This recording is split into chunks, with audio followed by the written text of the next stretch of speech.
Hello. Once again, we are on the higher order differential equation. So the first method in finding the solution of a higher order differential equation would be about homogeneous with constant coefficient. So from our last video presentation, we mentioned the difference between a homogeneous and a non-homogeneous differential equation. And that is the involvement of the other function g of x. So if we have a y, to be our dependent variable, and then our dependent variable together its derivative is only or are only the terms involved on our differential equation, then that is considered as a homogeneous equation. However, if there are other functions, other than our dependent variable and its derivative, and then that is considered as a non-homogeneous differential equation. So at the end of this presentation, we will be able to identify the three cases in solving homogeneous equation. So how do we differentiate each case from the other, and how do we apply the method or the formula involving each given case. And then we are to find as well the general solution of the given homogeneous differential equation, with constant coefficient.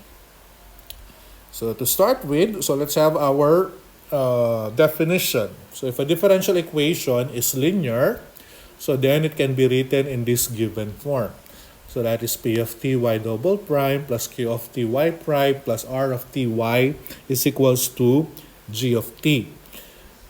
However, if P of t is non-zero, then we can divide by P of t, so that we could get a Q of t all over P of t. So that would correspond to, dividing everything by P of t, would yield to a new function, the small p of t, y prime, and then plus the q of t, y would be equal to g of t.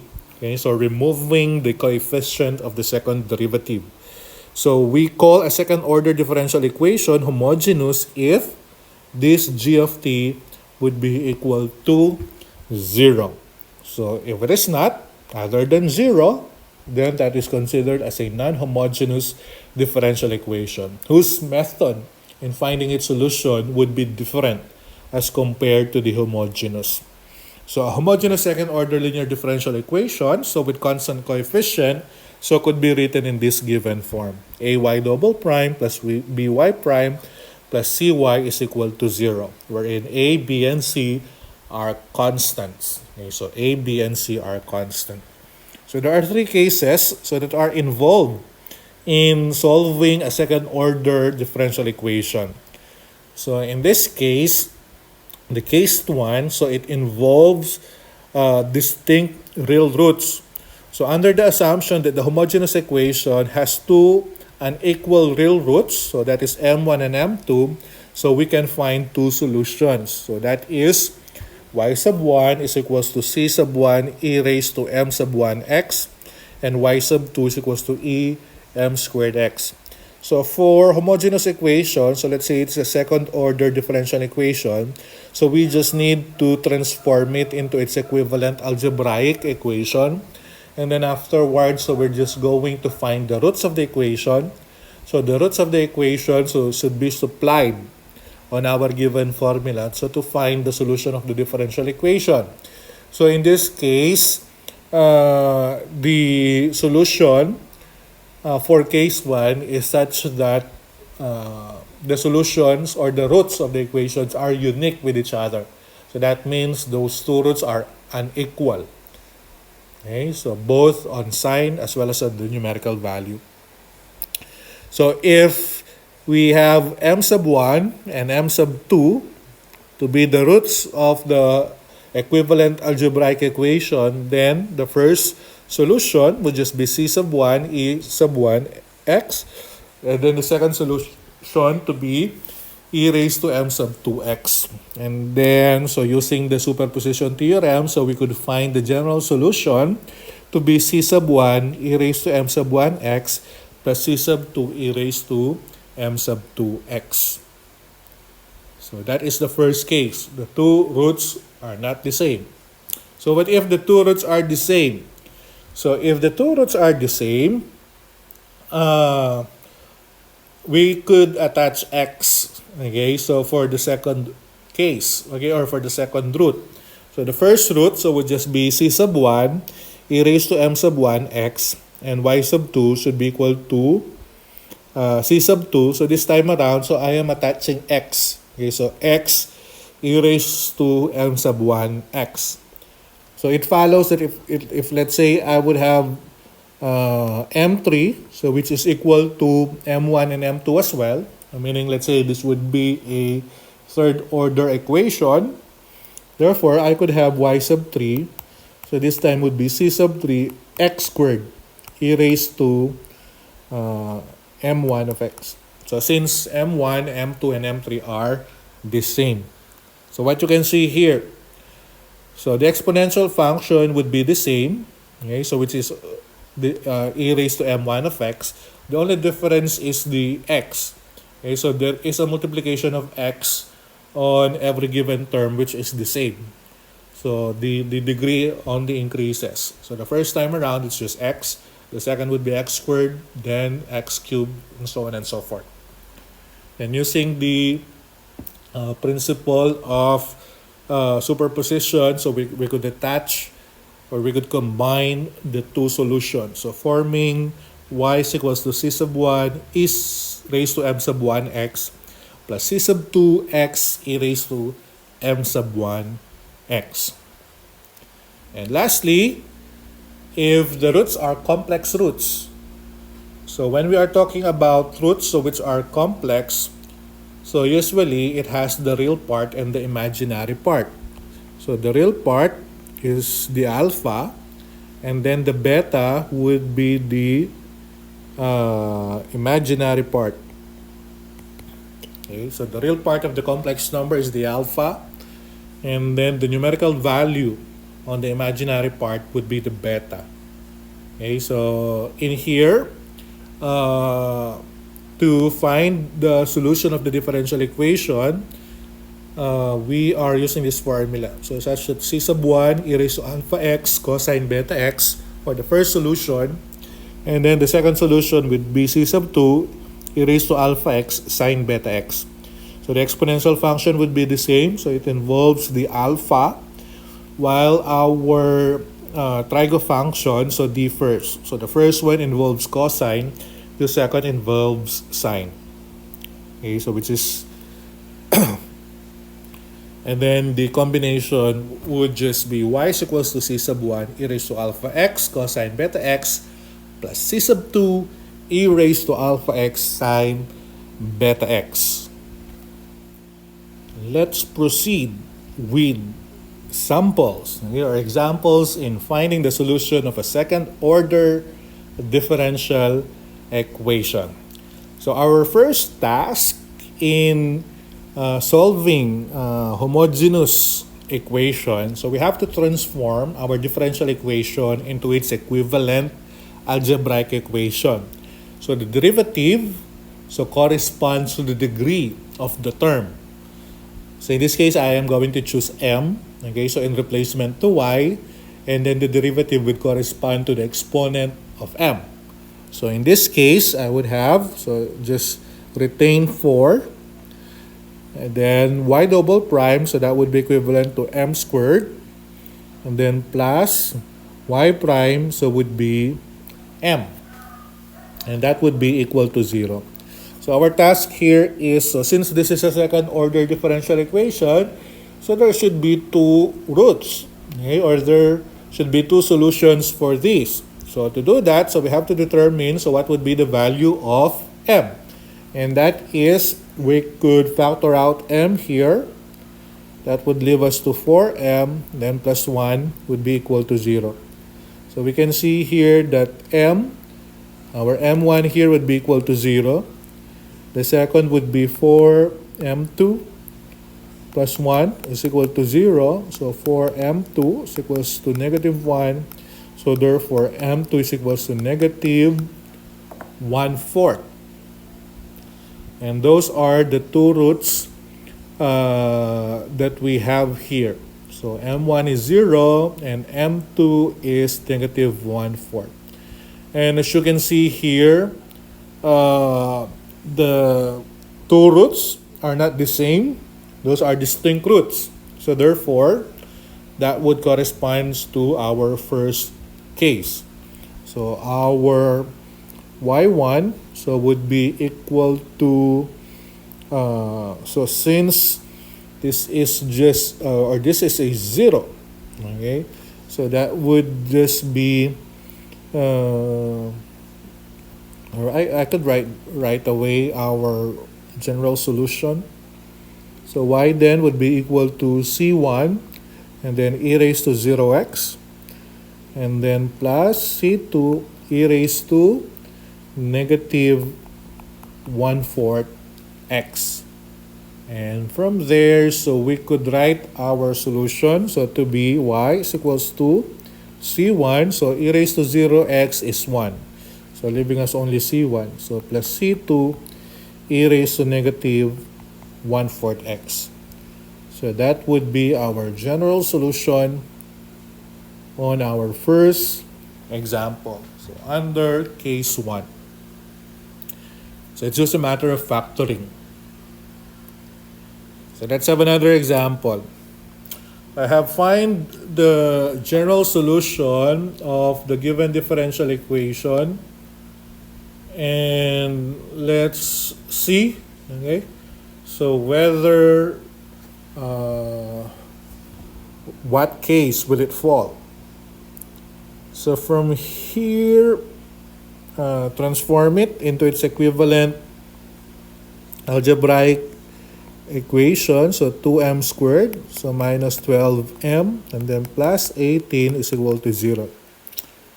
So based from the problem, so I could factor out 2, so leaving me m squared minus 6m plus 9 is equals to 0. And then I could factor the equation, so the factor of m squared is m and m. Factor of 9 would be 9 and 1 and 3 and 3. However, to get a negative 6, so I guess that would be both 3. Then both should be negative 3. So as you can see here, so m minus 3 is equal to 0. So therefore m is equals to 3. And from here, so m1 and m2 are the same. So which is equivalent to 3. So therefore this one falls under case 2.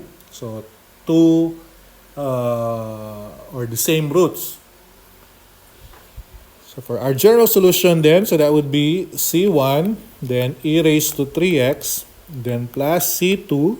So we're just going to apply x, then e raised to 3x. So c2 x e raised to 3x. So that would be our solution.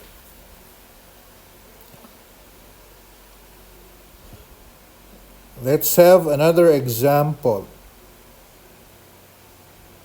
So this time around, it's a third order differential equation. So transforming this, so we'll have m cubed, then minus m squared, and then we have minus 4 is equal to 0.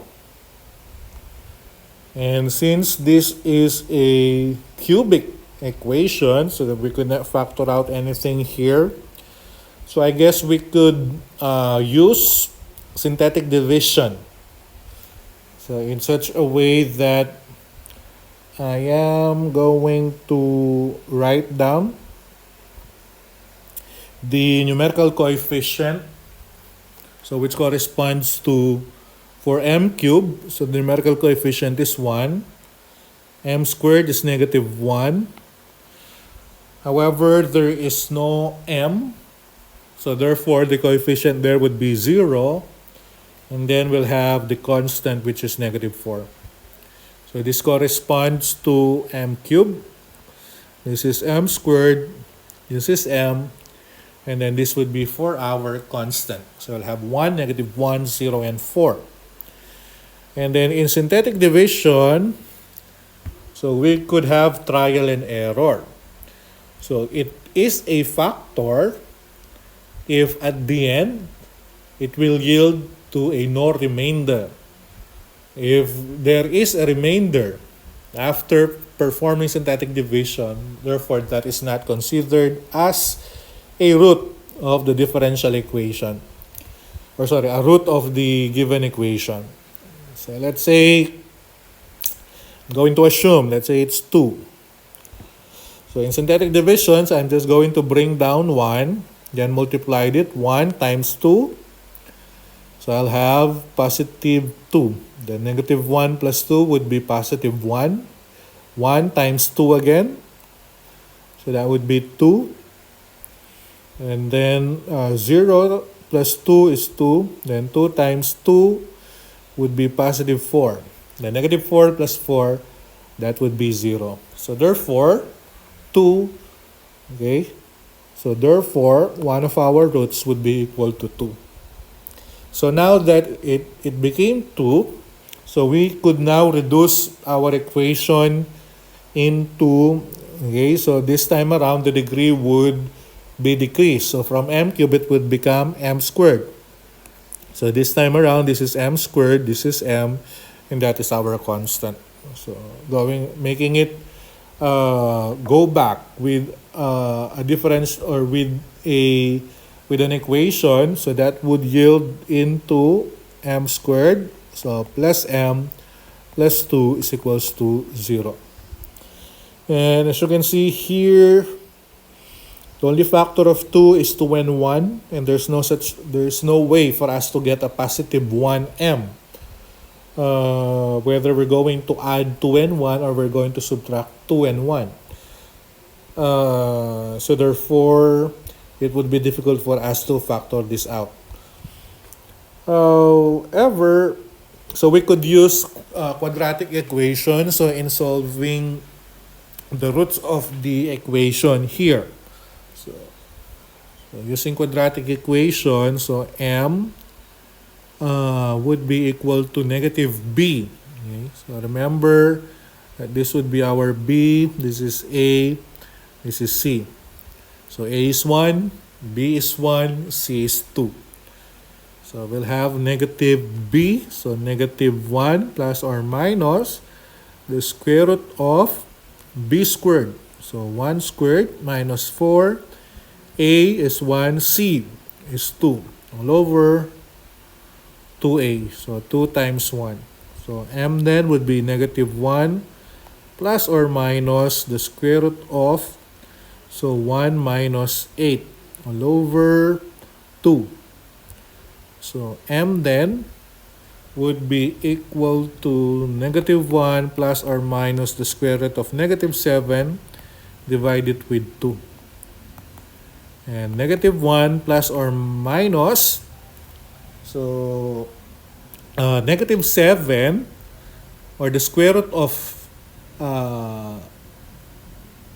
negative 1. Okay, so the square root of negative 1.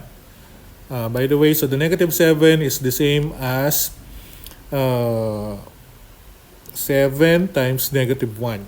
Or this is the same as square root of 7 times the square root of negative 1.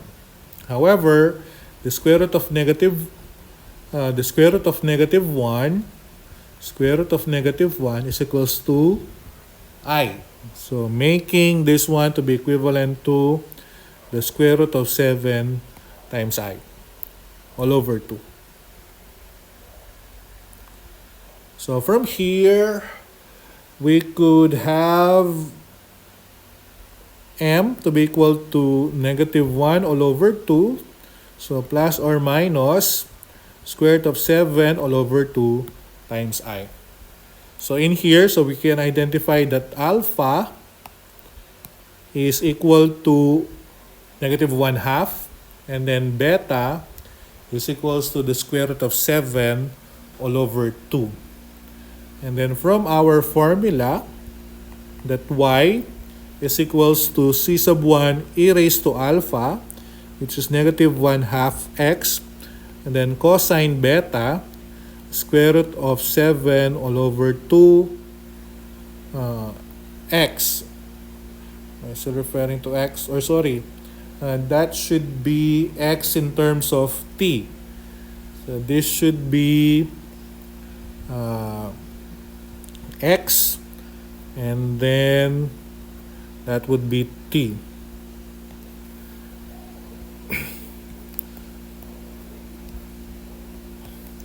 Then plus c2 e raised to negative 1 half t sine beta, so which is square root of 7 all over 2 times t. So giving us, so our general solution, so to be equivalent to x is equals to, so by the way, I forgot. So this is third order. So we have m1, which is 2. So I'll be attaching that one. So x would be equal to c1 e raised to 2t, and then plus, that would be c2, and then this would be c3. So forming our general solution. So to be c1 e raised to 2t plus c2 e raised to negative 1 half t cosine the square root of 7 over 2t plus c3 e raised to negative half t, then sine the square root of 7 over 2t. So that would be our general solution. So for this particular example. So let's have another one. Okay, so we have a fourth degree. So fourth degree, to transform this one as m to the fourth minus 7m squared and minus 18 is equals to 0. And we could factor this out.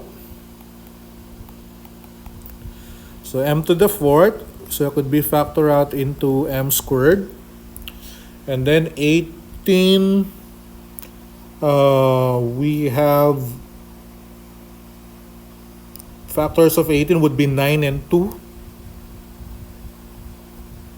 So 9 times 2 is 18, but to get a negative 7m squared, so 9 should be negative, and we have a positive 2. So negative 9 plus 2 would be negative 7. So negative 9 times positive 2 will have a negative 18. So therefore, so from here, so I would have, so m squared minus 9 is equals to 0. But m squared, actually we have an m minus 3 and an m plus 3 is equals to 0. So therefore, m1 is equals to positive 3. So m2 is negative 3. Then the other one, so we have m squared plus 2 is equals to 0. So m squared then would be equal to negative 2. So m would be the square root of negative 2. Or simply m would be equal to positive and negative the square root of 2i. Okay, so therefore our alpha here would be 0, and then our beta would be square root of 2. So since there's no real part here, it's only an imaginary part, so alpha is 0 and beta is square root of 2. So from there, so we can write our general equation, so to be, and we're still talking about y, okay, so it's still y. So y would be equal to so the first two sets of answers, so are case 1, and then the second two sets of answers are, or roots are, case 3. So this would make it c1 e raised to 3x and then plus C2 e raised to negative 3x. And then plus C3, actually this would be e raised to 0x cosine square root of 2x, then plus C4 e raised to 0x sine square root of 2x. Or we could rewrite this one as C1 e raised to 3x plus C2 e raised to negative 3x plus C3 cosine square root of 2x, and then plus C4 sine square root of 2x. So forming our general solution, so to be this one.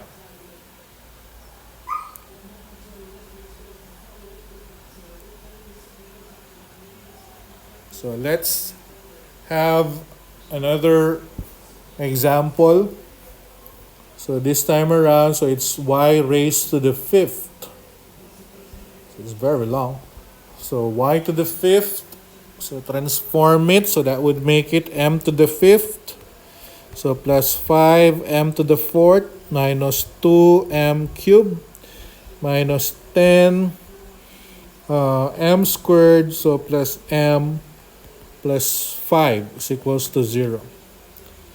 So again, so since this is very long, so we could use synthetic division. So let me write the numerical coefficients. So 1, we have a 5, a negative 2, a negative 10, 1, and then we have a 5. So let's have, let me try 1. So bring down 1. So I have 1. 1 times 1 is 5. So 5 plus 5 is 10. So 10 times 1,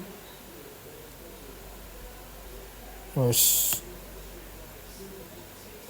sorry. So we have 1 times 1 is, so bring down 1. So 1 times 1 would be 1. Then 5 plus 1 would be 6. So 6 times 1 is 6. Negative 2 plus 6 is 4. So 4 times 1 is 4. And we'll have negative 6. And negative 6. Then we'll have a negative 5. And negative 5 will have a 0. So therefore, one of our root would be equal to 1. So what if I'm going to try 1 again? So trying again 1, so would be equal to 1. Then I'll have 7. 7 times 1 is 7. I'll have 13, or 11, I mean. I'll have 11, a negative, or a positive 5. And then 1 times 5 is 5. So I'll have 0 again. So M2 would be 1 as well.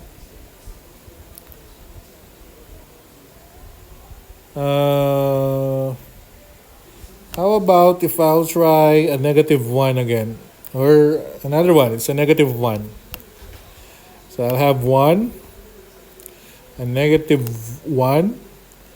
So I'll have 6, negative 6. Then I'll have 5 and a negative 5. So that would be 0. So therefore, our third would be equal to negative 1. So next, if I'll try another negative 1, so that would be 1, a negative 1, a 5, a negative 5, that would be a 0. So M4 would be equal to a negative 1. Then lastly, so we could have a negative 5. So a 1, a negative 5, that is 0. So m to the fifth would be negative 5. As you can see here, so we have 1, 1, negative 1, negative 1, and negative 5. So we can write our answer then to be y is equals to C1 e raised to x. And then since this is repeating, so I'll have plus C2 x e raised to x. Then plus C3 e raised to negative x. And then it's repeating again. So plus C3 x e raised to negative x. Then plus C5 e raised to negative 5x. So that would be our general solution. So C1 e raised to x plus C2x e raised to x plus C3 e raised to negative x plus C3x e raised to negative x plus C5 e raised to negative 5x. So that's all. So 4 homogeneous equations.